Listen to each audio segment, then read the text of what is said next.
Well, Shabbat Shalom, everybody. Shabbat Shalom. I must confess, I'm already done with summer. We can move on now. Yeah. I walked outside this morning, I was like, no. Just the beginning. I know. But I feel like it's maybe not warmer, but more humid than it usually is by this time. It's not. We usually don't really hit the humidity, I feel like, until July, and I feel like it's already hitting, and I'm not. I miss October already. Not loving it. Makes me miss snow. But anyway, moving on. Numbers 8 is where we're starting today. So we'll see if we make it through. We'll see if we make it through the whole thing. There's a whole lot going on, and my notes are longer than usual. So we'll see how this goes. But we're kind of in this. Of course, last week we had the Aaronic benediction in the portion. We've kind of been hanging out in this beginning portion of Numbers that feels very much like Leviticus, which is very much what I like. But we hit the turning point in this portion where we kind of leave that section behind and move on to more difficult things. But we start out in Numbers. I actually almost keep saying Leviticus. We start out in Numbers 8 with the Levites. And this first little section, it actually starts out, and this is one of those, like the break in the Torah portion is actually a little funny. I kind of wish it maybe didn't break exactly where it is, because it breaks at the end of, like, there's this, they've just brought all of these offerings, all the tribes have just brought all of these offerings, and Moses and Aaron, actually, I really kind of I'm like, why did they not just bump it up a couple verses at least? Because the very end of number 7, verse 89, really is like the actual beginning of what's happening in Numbers 8. So I'm going to back up to that and read that last verse of number 7. When Moses entered the tent of meeting to speak with Adonai, he heard the voice speaking to him from above the atonement cover atop the ark of the testimony between the cherubim, so he spoke with him. And Adonai spoke to Moses, saying, "Speak to Aaron and say to him, when you erect the lamps, the 7 lamps are to illuminate the area in front of the menorahs." Aaron did so. He erected the lamps facing forward, so they illuminated the area in front of the menorah, just as Adonai had commanded Moses. Now this is how the menorah was made: hammered gold from its base to its blossoms, just as was the pattern that Adonai had shown to Moses. So he made the menorah. So it's interesting that we kind of, it's interesting because we've already had the tabernacle, right? We've already had all the instructions. We've already had them building the whole thing. And we've gotten all the instructions about it. And they've been talking about the sacrifices and the offerings that all the tribes were bringing in. And then it gives us this little detail about the menorah. And it feels like it's kind of like stuck in there, because then the next section is talking about the Levites and their job and how they're to be cleansed and all these things. So this little section about the menorah feels a little bit funny. It feels a little bit like, oh, we just dropped this in. And the menorah is such an interesting thing. And Tom has been very focused on the menorah for the last, I don't know, a couple years maybe. And he's even started kind of referring to the menorah as kind of the messianic, I guess, family crest. That it kind of represents. He has this whole teaching about how the menorah represents the family of God, and I'm not going to go all the way into that, but it's really fascinating. So the menorah has really stuck out to me because of all of Tom's talking about it and on teaching and all those things. And actually, we were on the European pilgrimage, and it's funny, like, we saw all these menorahs, these menorot in all these different places. Like, everywhere we went, there was a menorah, basically. And Leah would take pictures of, like, all of them, and I would see one and be like, "Leah, did you see that one?" So it's like we were on the menorah hunt almost, which was kind of fun. And I don't know how that necessarily relates to this, other than it's just what's been coming to mind because of doing that. But the menorah is like one of those things that tends to have more detail than on many of the other things, and it tends to pop up a lot. So it must be significant, right? So of course, like, the altar where the sacrifices are brought is is very emphasized, but then so is the menorah, and of course the Ark of the Covenant. But anyway, since it kind of brought up this menorah, it got me thinking about it, and it's interesting because this, of course, is the menorah. The menorah in the tabernacle has 7 branches, right? The Hanukkah menorah has 9, so they're different than the menorah that would have been in the tabernacle or the temple. And the 7, and of course I've been reading Dennis Prager's commentary because it's new this year. My first time through it, at least this year, with numbers, so that's been really fun. And he brings up this idea of the 7s, of how the menorah having 7 branches should make us think of all these other 7s that are so significant to throughout Scripture and throughout just how the Lord has even structured time. It's like you think about it, we live in this cycle of 7, right? 7 days, 6 days of work and 1 day of rest on Shabbat. And so it's like he ordered time in 7s, which is strange. Like there's not really any reason for it other than because God decided to do that, which is actually the best reason. But it shows up in all these places, right? God tells Noah to bring 7 pairs of clean animals into the ark. Jacob works 7 years for Rachel, 7 years for Leah. The first, Passover is 7 days, Sukkot is 7 days. Shavuot is 7 weeks from Passover or first fruits, and the sabbatical years are on 7s, and so the menorah is kind of this physical representation of this perfect 7 number that we have, and really kind of points us back to, and we've talked about before, like the tabernacle. One of the many purposes of the tabernacle is to connect us with creation, right? And that is, the very first 7 that we come across is this creation cycle. And even in the 10 words, when in Exodus, when the 10 words are given and the instruction is to keep the Shabbat, it says, "For in 6 days the Lord made heaven and earth and the sea and all that is in them, and rested on the 7th day. Therefore the Lord blessed the Sabbath and made it holy." So it's just this creation aspect, because Sabbath is supposed to help us remember creation, among other things. So the menorah kind of carries all of that symbolism in it. So they kind of have dropped this detail about the menorah, and it's kind of fascinating. Maybe it's not this one that specifies it so much, but it says somewhere, I think, that it's made from like a single piece of gold or a single piece, and which is like impossible. Like no one knows actually how to do that. And it's funny, it's interesting. It's like one of those things because people have tried, right? Of course. And in Israel, there's the Temple Institute that has, they are looking for the rebuilding of, actively looking for the rebuilding of the temple, and they've rebuilt many of these things, and the golden menorah kind of sits outside it. Under glass. Yes, behind very thick, very bulletproof glass. But it's like just out in like kind of in the plaza, not in the Kotel Plaza, but kind of right behind it in that same area where you would walk through. And so it's kind of interesting that it's big, but it's really cool. You just kind of walk by this giant golden menorah. Only in Israel, right? So I don't know. The menorah is significant. Yeah. One of the references I had written, of course, with the menorah, when I'm pulling it through to thinking of Yeshua, is all the way to Revelations 21. Yeah. Because it talks about how this menorah illuminates things in the temple. Yeah. And you get to Revelations 21, starting in 22.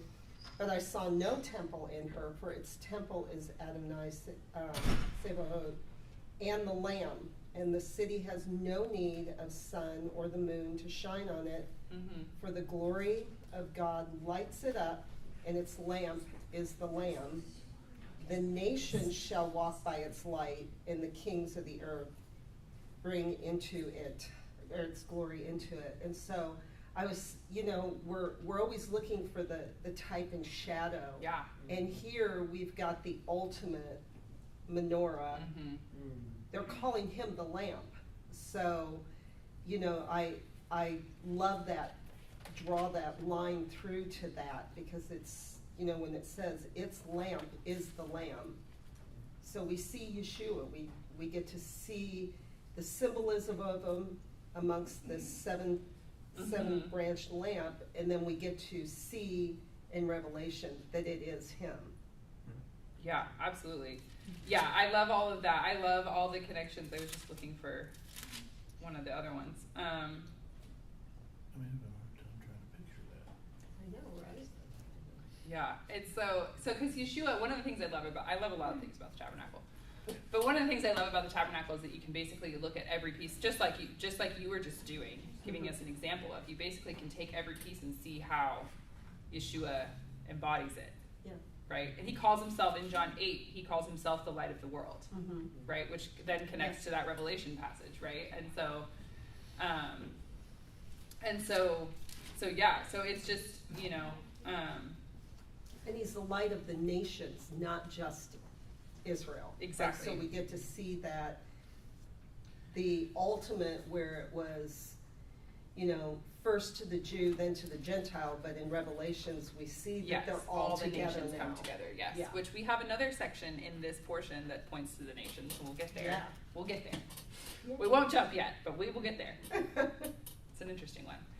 So anyway, it's just interesting. This portion opens with this description of the menorah that kind of, and so when those things are kind of dropped in there like that, especially one with so much meaning as the menorah, it's like, let's let it spark those connections, both to like what the Lord, like what has already been said about it, and then how it's connected, pulling those threads all the way through, even to Revelation, is how I think we're supposed to kind of, that's the view we're supposed to be building of Scripture, to see how it is this one coherent thing with added layers of meaning as we go. Because this is so foundational that Yeshua just brings additional depth of meaning and clarity to it, but he's not replacing it necessarily. He's not like, well, you used to have this, and so now we're going to go in this entirely different direction. He takes what's already been laid as the foundation and just magnifies it, which is amazing, which is incredible. So then the rest of chapter 8, we kind of move into this description of the Levites and how they are supposed to be kind of cleansed and prepared for serving. One of the things that kind of stands out is because we've talked a lot about the priests. Some of this reads really similarly to when we talked about the consecration of the priesthood, right? But it is different because the Levites and the priests are different. And I know we've talked about some of this, but I'm still going to kind of recap some of it. Because the priests, right? The priests are the high priest, which at this point, of course, is still Aaron, and his sons. And so the priesthood comes from that one family line, right? But then there's the rest of the tribe of Levi, and they're the Levites. And they also have particular roles, but they are different, right? So kind of differences between, if we kind of do a little compare and contrast here, the differences are, the priests obviously are the ones who are actually conducting, kind of in charge of the sacrificial system. They're the ones who are doing the sacrifices. The high priest, of course, is the one who's going into the Holy of Holies on Yom Kippur. So they are kind of operating, and they're the ones who would be going into the inner court, or the holy place, to tend to the menorah and the altar of incense, the table of showbread, those kinds of things. So they're kind of doing all of those things, and then the Levites are kind of doing, I feel like it's a little bit too general and too, I don't know, to call them administrative, but it's often how they're characterized. But I think it's more than that. The role is still important, but it's a little different. But the Levites kind of have three main areas of their kind of tasks that they do. They assist the priests, of course. We read previously in the first section of Numbers, even, that they kind of, the priests still have to kind of wrap the holy items, but the Levites are kind of still helping to dismantle and carry and reassemble the tabernacle. So their role is very important in that process. And they also kind of they're kind of it kind of made me think of the security team a little bit. They kind of are the gatekeepers, and they're just kind of standing guard over the tabernacle to prevent people from trespassing. They're helping kind of administrate, for lack of a better term, kind of the comings and goings of the other people who are coming to bring sacrifices and things like that. So they're kind of helping keep order and keep things running smoothly, because if you think about it, I mean, and of course, as we always have to know, like there's always argued, how many people are we really talking about at this point? Maybe 2 million, maybe less, maybe, who knows? We don't really know. The point is, it's still a lot of people. And if all these families are coming in and out, that's a lot of people moving around a relatively small space. The tabernacle was really not huge. And so, and there's a lot of, there's just a lot of things that need to be done properly. So the Levites are really important in helping make sure things run smoothly and making sure, we talked about ritual purity and things like making sure those standards are maintained and stuff like that. So it's actually, it's a really big job. So it's interesting too that it talks about, when it talks about the consecration of the priests, right? It talks about that they're sprinkled with blood, right? There's all the instruction about, what they're to wear, and how they're to be consecrated, and then they're sprinkled with blood, and they're kind of called holy. The language is kind of that they're made holy. The Levites, it talks about this section here in Numbers 8, the language is that they're being cleansed. So in verse 6, take the Levites from among Bnei Israel and ceremonially cleanse them. This is what you must do to make them clean. Sprinkle them with purifying water, have them shave their whole bodies, wash their clothes, and purify themselves. So they're to be in this state of purity as well, but it's much more of a cleansing language, and they're sprinkled with water. So, and then they're described later, in verse 11, which this is a really interesting thing. So it talks about the offering that they bring, and then actually I'm going to go to verse 10. Bring the Levites before Adonai, Bnei Israel. So all the people of Israel will lay their hands on the Levites, and Aaron will present the Levites before Adonai as a wave offering from Bnei Israel. And then they may go about the work of service of Adonai. So it's interesting they come and the people lay their hands on them, right? Which hopefully helps maybe connect us with this idea of that they're kind of representing the people as they're kind of tending to the presence of the Lord, so to speak. And so it's still very much connected to the people, and that's a main part of their role. And they're also being actually kind of brought as this offering. They kind of are regarded almost as sacrifices. Not that they're being killed as sacrifices, but that they're living sacrificially. And they're born into it. We've talked some about the implications of that before, but it's they're born into this. They didn't choose it. So for some of, if you can imagine, if you can think about even your own families and things that people in your families are born into, some children are wow, I love this. I love that they kind of, if maybe there's a family business or something, you might have a son who grows up and just lives his whole life wanting to be trained and grow up and go into the family business, right? And you might have another one who's might even appreciate the business, but it's I don't want to do that. Right? I want to do something else. I feel like I have a different gifting set and things like that. That choice isn't really there with the Levites. And so but I think that dynamic probably plays out, right? Because they're humans, it's a family. We understand that dynamic. So there's probably some who feel kind of more honored to take on this role and to be born into this family. And there's probably others who were I'd actually rather be, I don't know, doing whatever else. And now we know over time, as especially by the time we are in the Second Temple period and things like that, we know that they're not necessarily all serving in the temple or the tabernacle at all times, and they would probably have other jobs and businesses. So there's kind of a both and a little bit. However, it is also understood that they are kind of the Torah teachers. So if they're in another town when they're not serving, that they're teaching, and kind of serving in that way. So they're still. It's not necessarily probably that they're free to do whatever they want, but my point is that there's both sides to it, right? Of because I think we kind of look at it, at least I have at times, and been wow, how amazing would it be to be born into this Levite family and your job, you get to live your life kind of helping tend the presence. But there's some who, see, Stan is nope.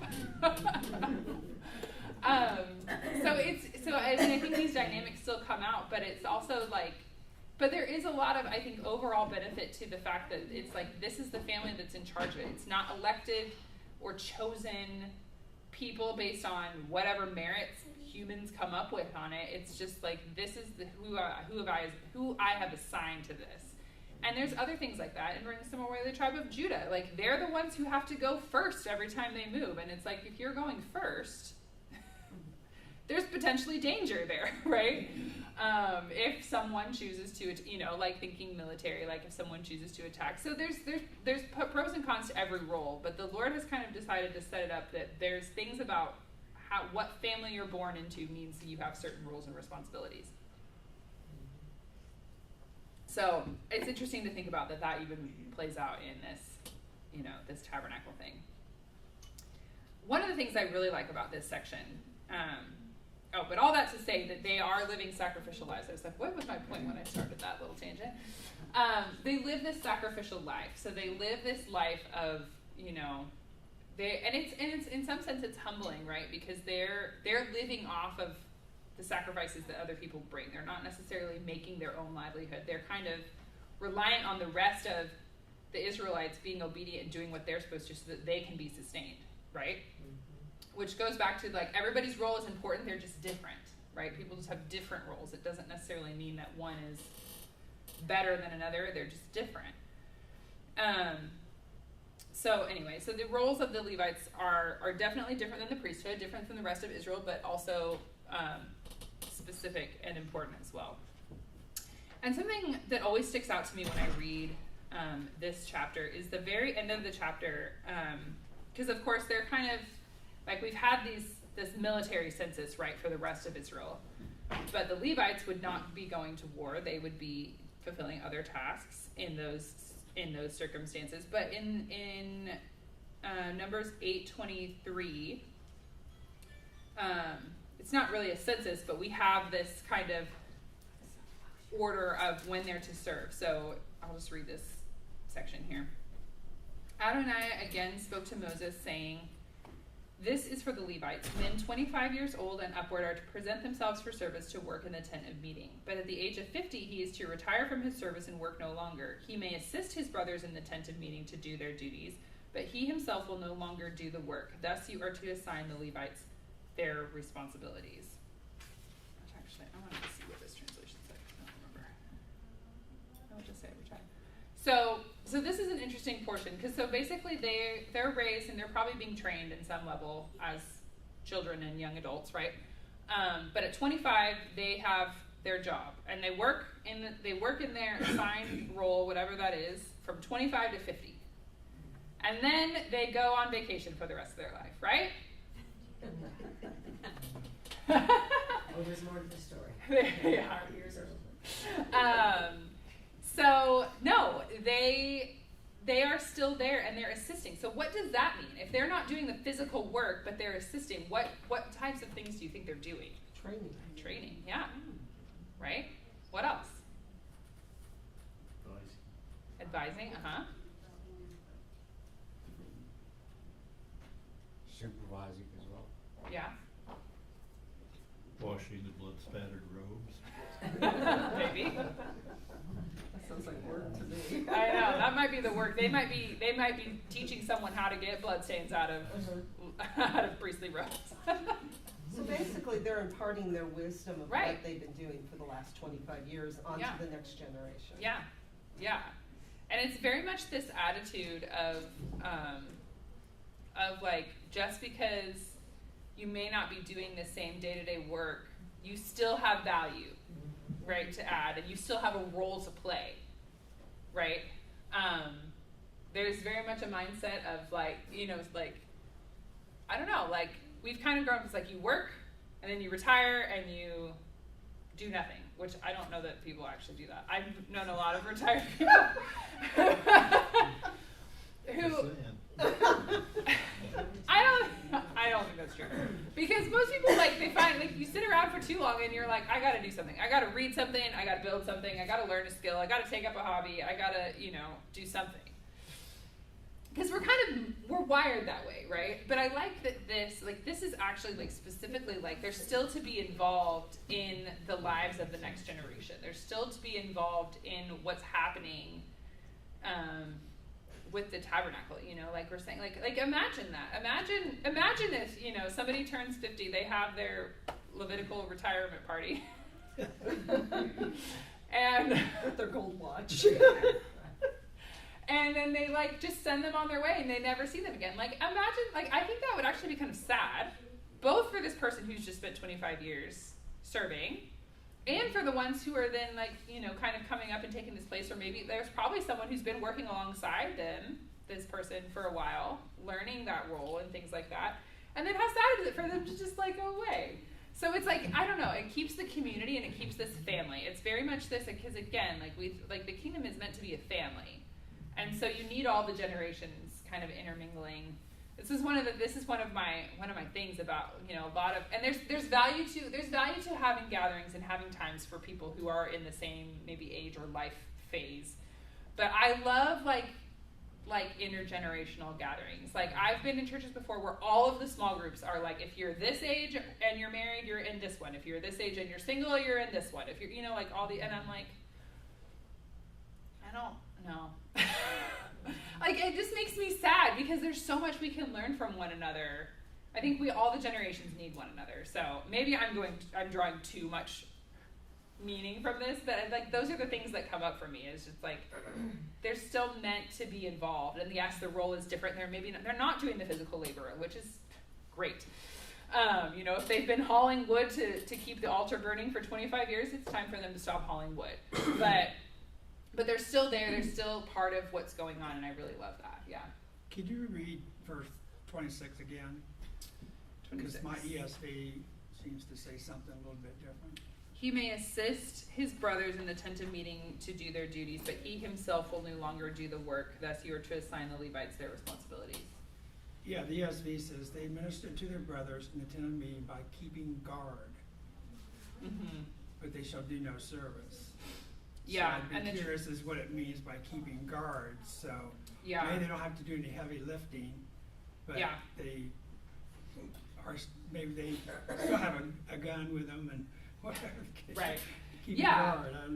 And actually, the translation that Dennis Prager uses, which is, I can't remember which one it is. It's one of the more common like Jewish Torah translations. But it also says standing guard. So I'm not sure why the TLV has, and I have noticed that before. I didn't think about it this time, but why it uses that different wording. But yeah, the standing guard is interesting, and it also, I like that language too because it does add to this whole like they actually have a really important role, right? You know, like as far as like, you know, they're not just because it's also like they're not just sitting around having coffee and talking about how to solve the problems of the world necessarily. They're doing something more significant than that faith. Let me see if I can express this. One thing that's helpful to me to understand, and the thing that you said about everybody having a role, it may change, but there's still, everybody's important. If you know anything about the game of chess, that's helpful to me because it's the good king against the false king.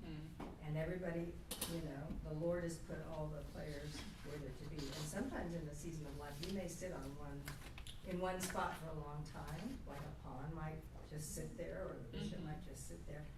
But God is orchestrating the entire thing. Right. So everybody and then just have some of the different pieces move different directions. Yeah. And they're designed for that. Yeah. So just to throw that. No, that's out there. good. I like that. Helpful. Yeah. The also to me with the standing guard, I mean that's the Levitical assignment anyways, to stand guard, to protect the holy place, to protect the presence, to make sure nobody comes in and defiles it.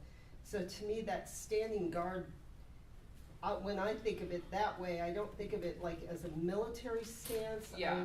I view it more that if these guys are now standing guard, they're making sure that this next generation is doing this correctly. Right. Because what are they guarding? They're guarding the holy place.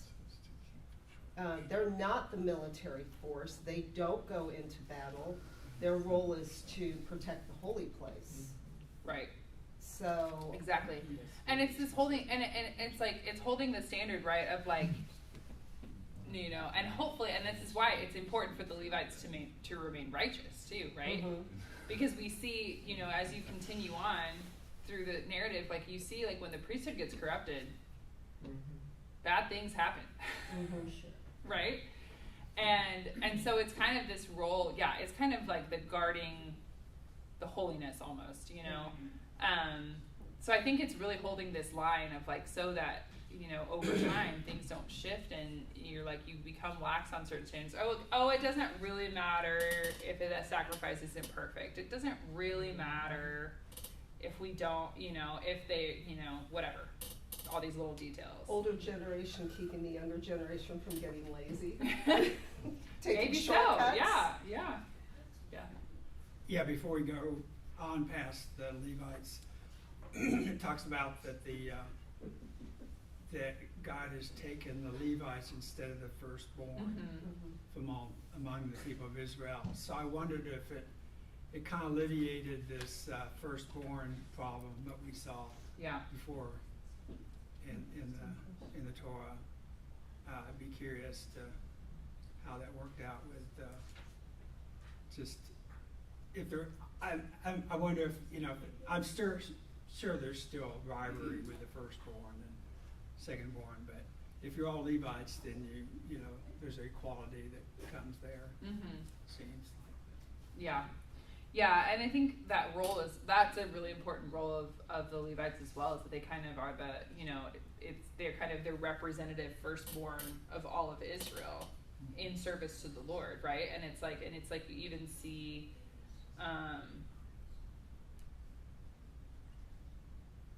well, anyway, it's just this it's this dedication to the Lord, which is another aspect of this, like that they are kind of the living sacrifices almost.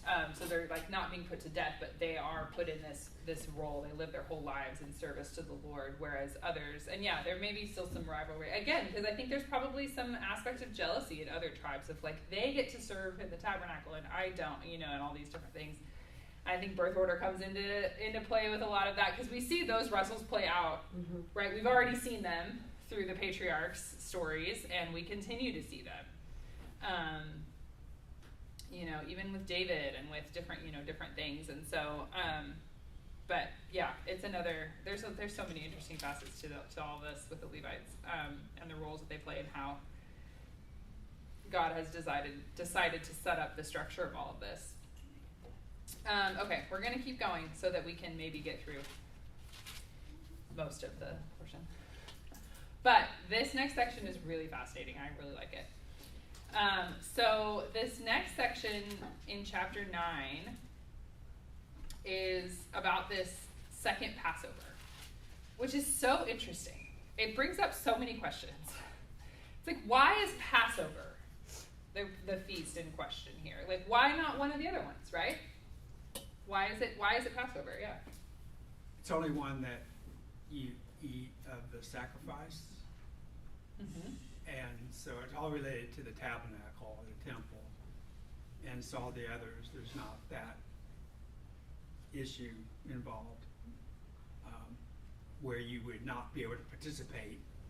The reason there's the second Passover is because some men came and said, you know, we had touched the dead bodies, so we weren't ritually cleansed to participate in the first Passover. So God says a month later, you've gone through the ritual cleansing, you can go ahead and participate.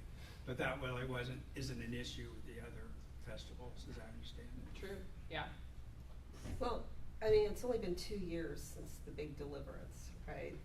So this Passover is commemorating this huge thing that he's brought them out. And so to me, it's like the other festivals that he's appointed are not something that is as fresh and does not have the deliverance level as what these people have already gone through. And it looks to me like, I mean, this is the first time they finally did Passover in the wilderness. Sure. So it's like, okay, we're kicking this off, we're doing Passover, guys. And it's important that everybody gets to be involved. Yeah. So the fact that there was a second Passover in here, it's like, it just shows the level of, I want everybody to remember, because the Seder is all about remembering. Right. And so it's important that yearly these people remember what the Lord did for them. Yeah. And the other holidays, it isn't so much about remembering something that had been done. But this one is about remembering. Yeah, it's about remembering like the biggest, the most, maybe arguably the most dramatic thing that the Lord has done to this point, right? It's just deliverance. Mm-hmm. So I think that, because this is just the second year. It's the first month of the second year, is it what it says at the beginning of chapter 9. So it's really kind of the first time that they're going to be really celebrating this after it's happened. And so they feel the significance of it, which keep this in mind when you get a couple chapters later and see what happens. Like, at this point, they're like, what God did is really important, and we want to be able to participate. And so they're bringing this question before the Lord because, they apparently take God seriously, that, like, if you're not, ritually clean, you can't do this. So they go before, and we have this it's interesting how this plays out, because it's like Moses doesn't have an answer right away, right? And he goes and he asks of the Lord, which he does, several times. But so they specifically go and say, there are some who are defiled by a dead body, which part of that is people don't always have control over that necessarily, right? You don't necessarily go intentionally to go be in contact with a dead body. People like it happens. It's a part of death is a part of life, right? And so it's not something they did intentionally, right? It's something that kind of happened to them. So they came to Moses and Aaron and said, "We've become unclean because of a dead man's body. Why should we be kept from presenting the offering of Adonai at the appointed time with the rest of Bnei Israel?" And Moses answered, "Wait, and I will inquire of Adonai what Adonai commands concerning you." So they bring this very specific request about coming in contact with the dead body, right? And Moses is like, I don't know how we deal with this one. Let me find out. Which is a good response. But I'm going to pause there for a second before we actually get into how the Lord responds. And kind of continue what we were talking about. So it's like, so we see, particularly with Passover, and Passover is one of probably the most significant ones as far as this goes, but like this aspect of remembering, right? And really, all the feasts do have to do with even Sabbath, right? Again, going back to what we said, like the commandment in the 10 words. It's like, for 6 days God created the heavens and earth. On the seventh day He rested and was refreshed. And so it's like that's why we keep the Sabbath, is to remember the creation, among other things.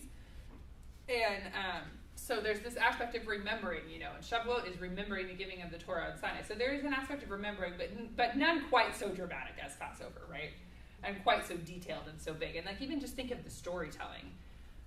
So we have this idea of like, so they're feeling this importance, right?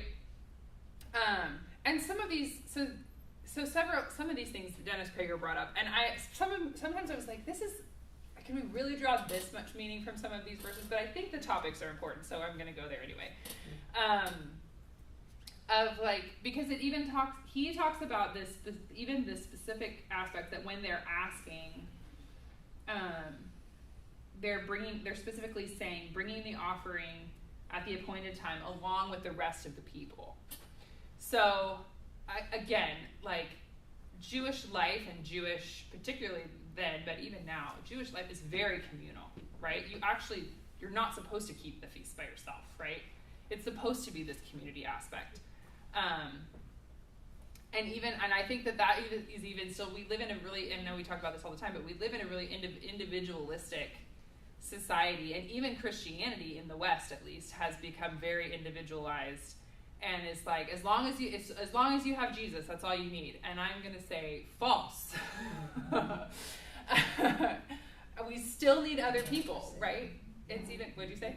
Do not forsake the gathering of yourselves. Yeah, and even thinking about, Yeshua saying, what's, basically the two greatest commandments: love God, love neighbor. Well, it's hard to love your neighbor if you're never with your neighbor. So relationships are important, and so I liked this. It's again, I don't know that all of this communal aspect is meant to be brought out of this, but this is where Dennis Prager went, and it got me thinking about it. I think it's really interesting, and I think it's important. And he has this essay that basically talks about even the social importance of religion, and he talks about both Judaism and Christianity in it, which obviously are connected. And he kind of lives in this interesting, in both of them a little bit. But he talks about the importance of some of this. He captures this relational aspect well. He says religion should be about relationships with people as much as about relationship with God. People need God, and people need people. Our need to be with people is so great that solitary confinement is rightly labeled a form of torture. Our need for people is so great that the widespread modern phenomenon of loneliness is considered a serious health hazard. Indeed, it is rightly labeled an epidemic. The modern epidemic of loneliness is in part related to secularism. No secular institution has replaced religion in providing people with lifelong social interaction. And he shares his own experience of that most of his life he has had Shabbat dinners and Sabbath and different things with friends, with people, and how that has enriched his life so much. And I think, and talking also about, he in his context is the synagogue, but I think I was thinking about my own life, and I have found it to be true in congregations, including this one that I've been a part of, is that, these synagogues and congregations are this unique gathering place where you have people from all, walks of life together. You have the wealthy alongside the not so wealthy. You have the stay-at-home mom with the corporate executive. You have all these cross sections of people, and how important that is. And I actually started thinking about that, and I'm like, that's true. And I actually realized it's like in this. And I started thinking about, all the different people I know and have relationship, people who are, stay-at-home moms and healthcare workers and engineers and teachers and hairstylists and, all these things. And the list can go on, and I thought, how cool that is. And actually, I had a conversation. This came out, so I maybe have told some of this before, but for a season, especially when I first worked at McLean's, I had people I know come in all the time. And one of the things that people who at the time, my coworkers, were mostly secular, not believing in the Lord. Now I actually work with a lot of believers, or workforce has shifted, which is really fun. But at that time, when people who weren't believers and were kind of trying to figure out, many of them young adults trying to figure out adulthood, and they would see all my friends come in, and I would say hi, and I would be and I would greet all these people, all different kinds of people, and finally they would all say to me, and it's all different people. It wasn't the same person over and over again. And they'd be like, "You have a lot of friends." Yeah, I do have a lot of friends. I'm like, this is a small section, actually. All these people that have been coming in, this is actually a small sample. I'm like, how do you have so many friends? And I'm like, it's my congregation. But it's what they noticed, because they all were struggling to have friends. And often it was just the people they would work with would become their friends. But then somebody would leave, and then they weren't friends anymore. And I'm like, that's really sad. But it was this communal aspect. And one of my coworkers early on even would say to me, man, it's really cool you have all these people, and it's I wish we had something else like that. And he was just super not interested in the Lord at all. But he was I wish we had other things. And I was like, yeah. And he's thinking along the lines of book clubs and things other social things. And I'm like, and those are great. Don't get me wrong. I'm not saying don't have other types of meetings and groups of people, but it's not the same. And it doesn't connect you on the same level as being in a community of faith together. And so, because like, yeah, he was like, man, I wish we had more places like that, of just these gathering places for people. And I'm like, yeah, it doesn't really work when you don't have kind of the Lord in the midst of it. And so, but it was so, as I was reading through some of these ideas, I was like really struck by that. And it's like, yeah, it matters. Community matters. And even thinking about COVID and all these, places shutting down and not having gatherings in person, was hard. And, and even I remember the process of us realizing it's like we need to be meeting, like our elders realizing it's like we need to meet. And so, yeah, so all that to say, I'm not sure that this scripture is intending to bring out all of that, but it is the communal aspect is important, and I think it's one that we're like, oh, it's great if you can do it together, but if not, it's okay. And it's actually, no, we actually need to do things together. Like, we do actually need to be together. So that's also partially my soapbox of it, because I've seen the benefit of that, of like in my own life. It's like seasons when it's like when I don't have as much relational time are really hard, and it's like, I'm like, I love to, even just like Shabbat dinners, I'm like, I love to sit around a table with people. I love, all these things, and like, it's really important. So I just don't want us to take it lightly. Did you have something, Faith? Well, just to say, I think we could look back and see, even during the midst of it, that was a tactic of the enemy to try to get people not to come together, families, congregation. Mm-hmm. There was a church on, I think it was 58 Highway, during December, that had a sign during COVID. The sign out front said, I think it said, "The church is a gift from God, assembly required," which I thought was that's funny. That's cute. Yeah. I'm going through the membership class, and it just so happens today we're going to be in this week about community. That's a value that Kingdom Living has. And I was amazed, because I don't know if I've ever been to the community before, that if you're a member, you have to be in a small group. And I don't think I've ever seen that before, and I think it's really cool. Yeah. Yeah, it's something that has been a core of Kingdom Living from the beginning. I mean, because Kingdom Living essentially, if you don't know, Kingdom Living essentially started as a small group. And when I came, coming up on 13 years ago, that was actually the core of Kingdom Living. We actually, right when I came, there were mostly weekly meetings, maybe every other week, I can't remember. The format was kind of funny when I was only here a couple months before it switched. But then it switched to, like, you had a weekly home group meeting, and they would meet on different nights throughout the week, but you had a weekly home group meeting, but there was only a corporate meeting once a month. Part of that was a logistical issue. We didn't have a space so everybody could fit anymore. So we were trying, we were using other spaces, and once a month was about the frequency that was able to work out. But it was also an intentional aspect of the relationships in your home group need to be a core part of your life, because the relational aspect of being together is so important. And so, home groups being kind of a foundational core identity thing we've really fought to keep, because as you grow, it's easy to let that become less important. But that's the elders and the leadership team have really felt like it's really beneficial. Coming to a corporate service once a week is actually not enough for discipleship, for a true, growing, vibrant life in the Lord. Yeah. Yeah, and as I understand, it's not just to have relationships and enjoy that, but it's a vehicle by which you can do service. You can serve the community. Yeah. Because you've got these groups that have relationships, so they can know their gift and figure out how they can serve. Yeah, for sure. So it's great. Home groups are great. I love it.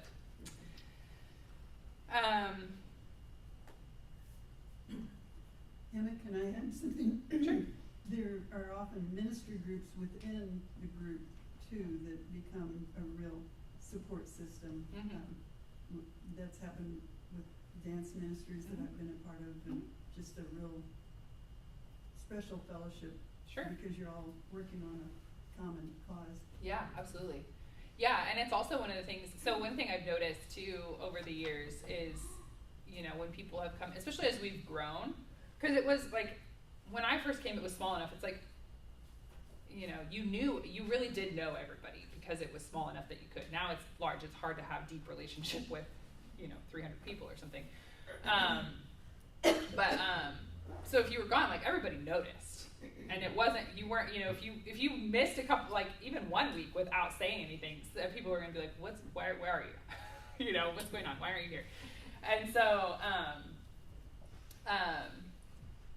so it's like, so there's that importance, and I had another point, and now I'm trying to remember what it was, but that's what I was going to say. But over time, like, I've seen people come in and start to visit and things, and I'm like, I don't feel very connected or something like that. And to be honest, typically it's the people who show up right when service starts and service ends, and as soon as service ends, they leave. And it's like, well, if you don't talk to anyone, it's hard to feel connected, right? And so we started, there were a couple people over the years that several of us would challenge and be like, just hang around. Like, sometimes if you don't really know people, it might feel a little bit awkward, but hopefully we're all noticing enough that if you are there, somebody will come and talk to you, or you kind of just have to be brave and tap the shoulder of the person in front of you and say, hi, my name is so, and try to strike up a conversation. It takes the both and. It takes a little bit of bravery on both ways. And we need to be welcoming, we need to be making sure we greet people well, but it is this, like, the lingering, it's the spending time, right? It's like, again, like I said, like, just attending a service is actually not enough to build relationship and to build community. Yeah. Or like this. I mean, where else do we have this kind of conversation? This is really beautiful. Yeah. So sometimes there's something to be said for showing up and hanging around.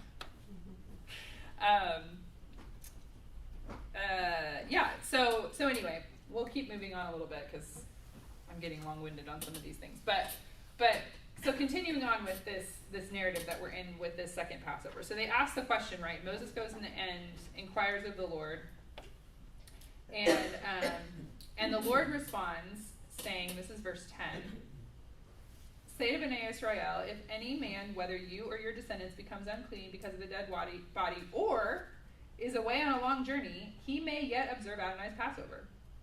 They are to celebrate it at twilight on the 14th day of the second month with matzot and bitter herbs.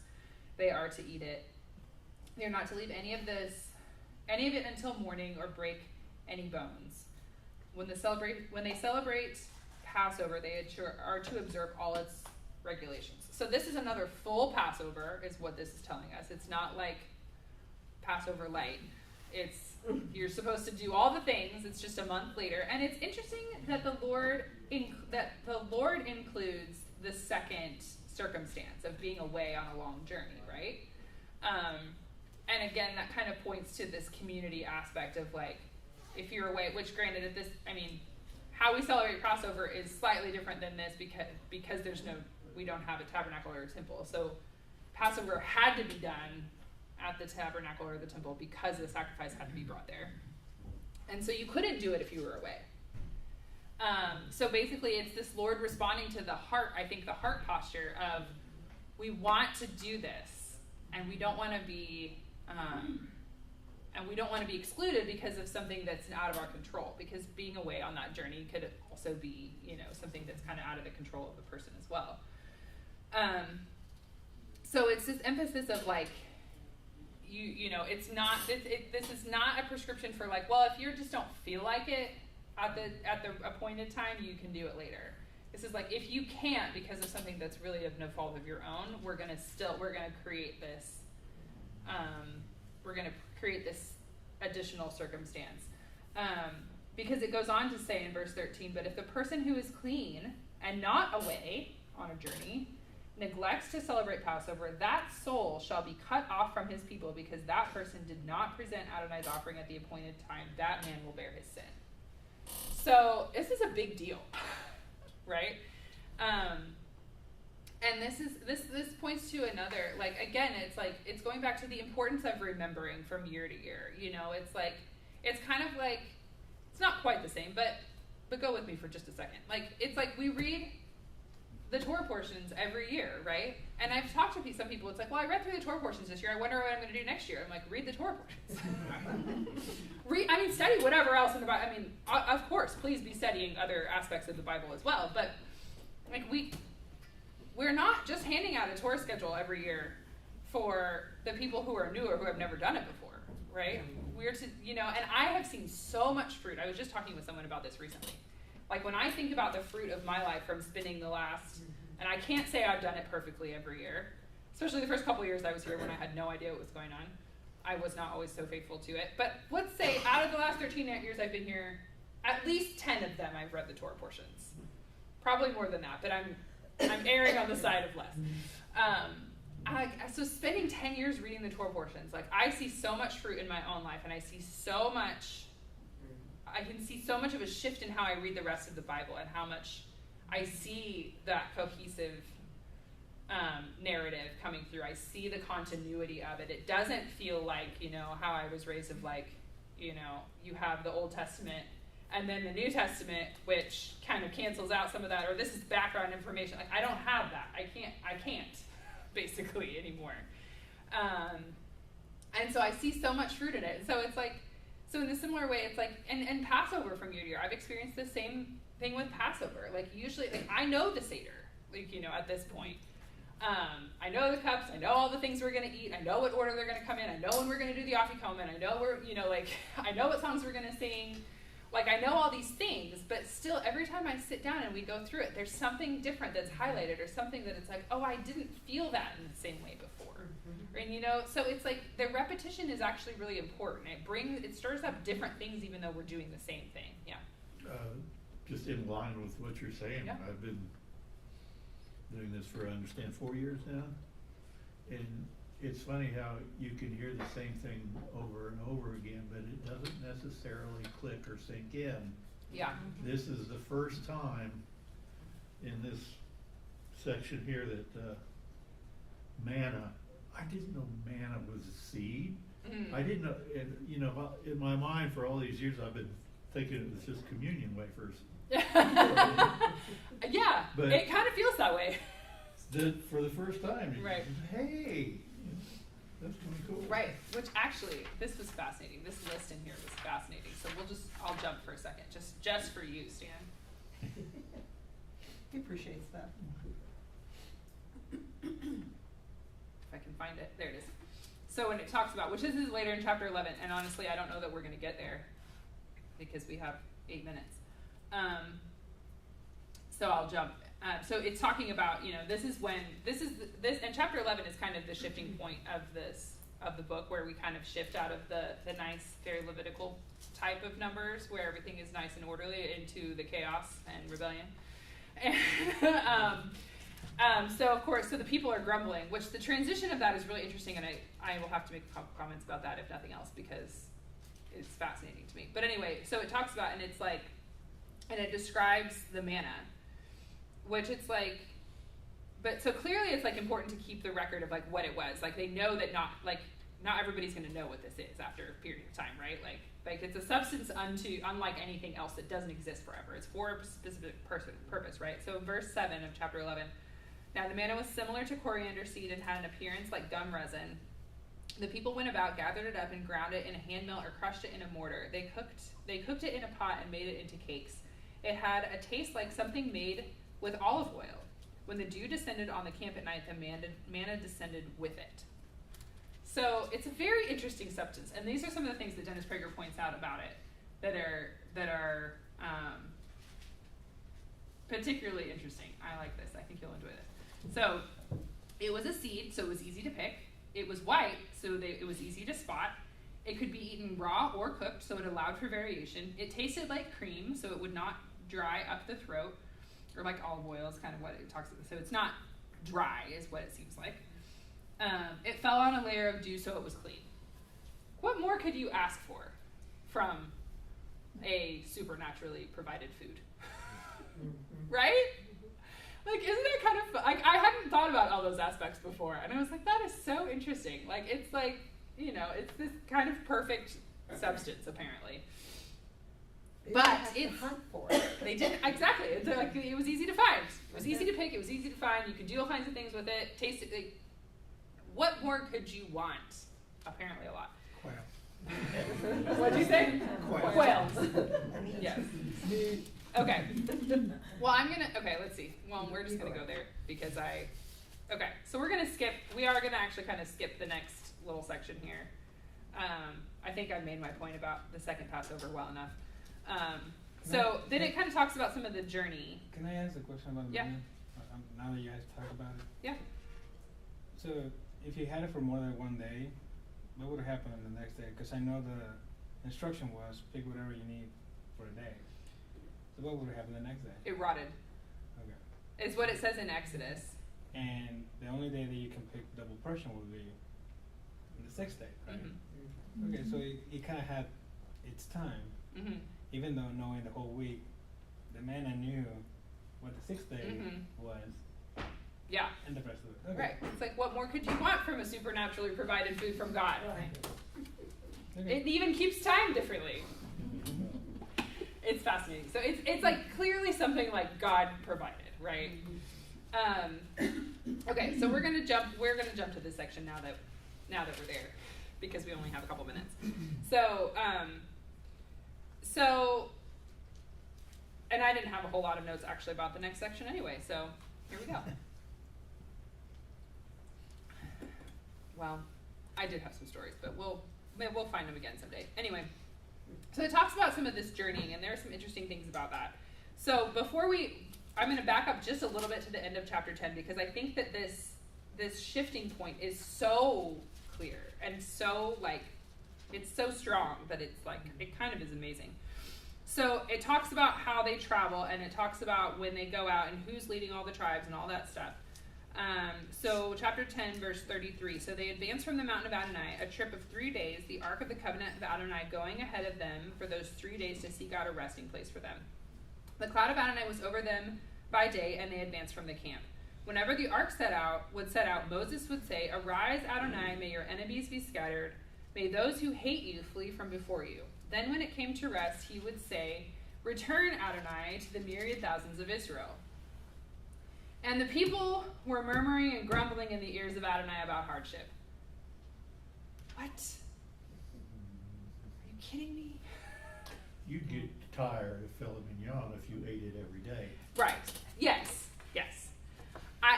Yes, I hear you. And that's true. I just think it's such an interesting transition point in the text. Of the cloud is leading them, they go out, these declarations they make, they kind of basically are like, return Adonai to the myriad thousands of Israel, like they're inviting the presence of the Lord, and they're like, but we're mad about our food. And you're right, like you do eat the same thing every day, it does get tiresome, like I get that, and that's real. However, does it warrant going to the point that they go to where they're saying, where they're basically like, remember the fish we used to eat in Egypt for free? Cucumbers, melons, leeks, onions, and garlic, but now we have no appetite. We've never seen anything but this manna. So dramatic. Yeah. The Lord's making the point that no matter how good you have it, the human element is to get upset. Absolutely. And it's also you see the and some of this is definitely probably trauma response, but it's like you see the shifting of the hindsight perspective. It's like, we had all this food for free, and it's like, you were slaves. Like, you were probably, and not slaves treated fairly. Like, this is not the biblical definition of slavery that we've talked about. This is bad slavery, right? This is the, not being treated well slavery. Mm-hmm. And so, it's like, yeah, you had food, but you were slaves. And it brings, Dennis Prager's commentary about this is actually super interesting. He gets very much into, some social justice types of things, and some of where he lands, I've not always necessarily read it, but his thought process is very interesting, because he basically makes the point, it's like, people will always want free things over freedom. And I was like, I don't like that, but I think you're right. And even talking about different social programs, it's like, we want, everybody wants free healthcare and free food and free. But is that stuff free? Nothing is free. Nothing that's free is free, right? And so it's talking. And this is one of the things I do actually really like about. He brings lots of conversation to the ideas like freedom and liberty and what that means. and what is actually significant about that, and how human nature is not really always in line with what's best for us necessarily. And because we tend to have some of this revisionist thinking, and I'm sure if we all sat and thought for a minute, we might all have moments like this, where it's like something really bad was actually going on, but now we look back and it's like, that wasn't so bad. Or we had a really, harmful person in our lives, but it's like, I actually really miss them. And it's like, no. But I mean, you can miss someone who did bad things, but that doesn't mean that you go back and build a relationship with them, right? If they've done a lot of damage, right? Like, it's like we all have these things, like our lens changes over time. And so it's the challenge is to be like, okay, what is actually good for us? Not just what do we want or what, whatever. And it actually, the other thing I think is really interesting about this, and I didn't actually go look up the Hebrew, so I'm trusting Dennis Prager's Hebrew, which is, I'm sure, it's just better than mine, so I think I maybe can. But even verse 1, like the TLV, so the translation that he's using says, the people took to complaining bitterly before the Lord. The TLV says the people were murmuring in the ears of Adonai about hardship. He is saying that in the Hebrew, it would really be more like the people complained in an evil way. There's actually something evil in how they're complaining. Because there's different types of complaining too, right? It's like, this is like, they're kind of coming against the Lord almost. They're basically saying, he says later in his commentary, and this stuck out to me, and I've been kind of thinking about this a little bit, is the way that they're complaining and being like, we want to go back to Egypt where we had free food, is basically being like, he says, when the Israelites complained that their lives were better in Egypt, they're saying that God should not have liberated them. Yeah. And it's like, and so I started thinking about that, and like, it's kind of like if we were to be like, my life was better, my life was better when I didn't have a moral grid of sin and I could do whatever I wanted. I wish Jesus hadn't died for me. Like, that's kind of what they're saying. Like, that's kind of what this is. And so it's like, oh man, that one hit me. I've been thinking about that. I'm like, Lord, do I do that? It's just like, it's like we have to not, because there's also this thing, like the enemy likes to use this victim mindset to be like, you deserve whatever, and and not that people don't need to be taken care of, but he is taking care of them, right? Again, this is like, yes, it's maybe not fun to eat the same thing every single day, but they are provided for, right? And they, there's all these good things. So it's like, don't let something that the enemy has used overshadow what the Lord is doing. I don't know. I'm still like processing through some of the implication of that, but it's just like he's seeing some of the like kind of framing it in this really extreme way. I think is kind of helpful. It's like they're complaining against, and this is why the Lord's response is so strong too. Because in some ways, it's like if they're just whining about stuff, like why is he reacting so strongly? Why is the Lord reacting so strongly? And even Moses and the Lord and Moses have this whole thing about like, why did you put me in charge of these people and I didn't want to do this and whatever and all these things, and it's just. It just creates such a big reaction, because the heart of it is, Lord, why did you rescue me from my oppression? And it's like, Lord, may it never be, right? So I don't really know how to come to a nice little wrapped up ending for us here. So when Moses says that, then God provides, because he's obviously not saying it in an evil way. Right. So the spirit behind it is much different. Yeah. Yeah. And it's like, and, So and because Moses is kind of, I think, speaking out of like feeling the weight of these people all coming at him, and feeling what the Lord is saying, and he does have the reality of like, I didn't actually want to do this. He's not asking to go back. Right. He's not just saying, right. If I have to deal with this, I'd rather you kill me. But he's not saying, right, I want to go back to slavery. Yeah. He's just saying, exactly. I'm really overwhelmed. Yeah. There's a difference. And that's different. And coming with your overwhelm, and even arguing or questioning the Lord is a different thing than this type of complaining. Because, Israel means he who wrestles with God. Like, we're meant to have questions, and even doubting the Lord, even having doubts and questions and things is not the same as coming against and being like, Lord, I wish you'd never delivered me. Right? Like, that's a big deal. It's like an accusing spirit. Yeah. Well, there's a unforgiven sin, which is blasphemy against the Spirit. Mm-hmm. That would be it. When someone doesn't appreciate everything that God is providing everything that God has done for everyone, yeah, it's not gonna be a forgiveness for that. Yeah, yeah. Stan, Jeff. Is there a difference between the words praying and talking? Can you talk, is any speech with God praying, or can it be just talking?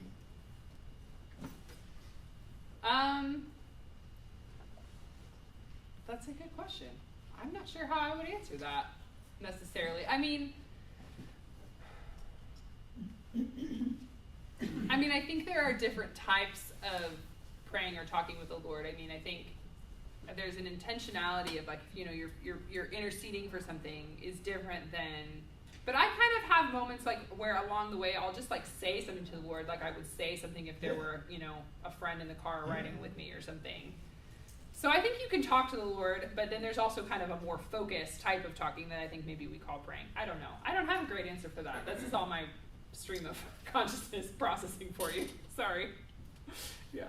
Well, to that question, I remember when I had a little daycare and I started giving scriptures to the kids, and the first one Lord led me to, I can't remember where it is, but it's in the Psalms, and it says, pour out your heart before me at all times.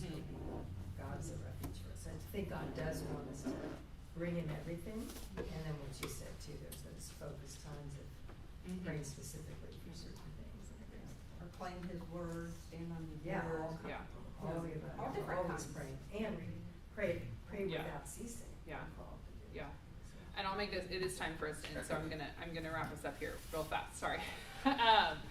Is that, but I also like, the cool thing is, and I wish we'd gotten to talking about more, is that then the Lord's response basically to Moses being like, I can't do all of this by myself, is that the Lord pours out his spirit on 70 people to help him. Yeah. Right? Yeah.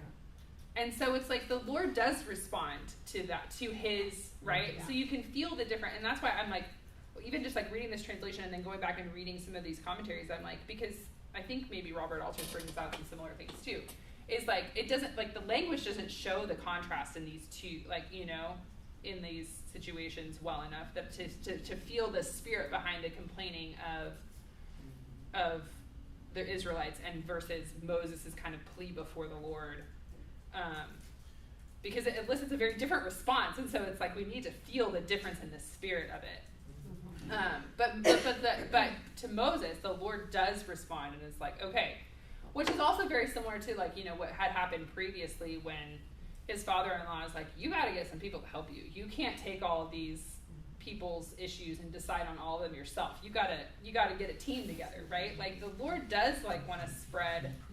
He wants to help us, like, and he wants us to help each other. So he does want to bring more people around. And Moses is this really unique figure that sometimes feels like he's kind of in it alone, but he is kind of unique in that.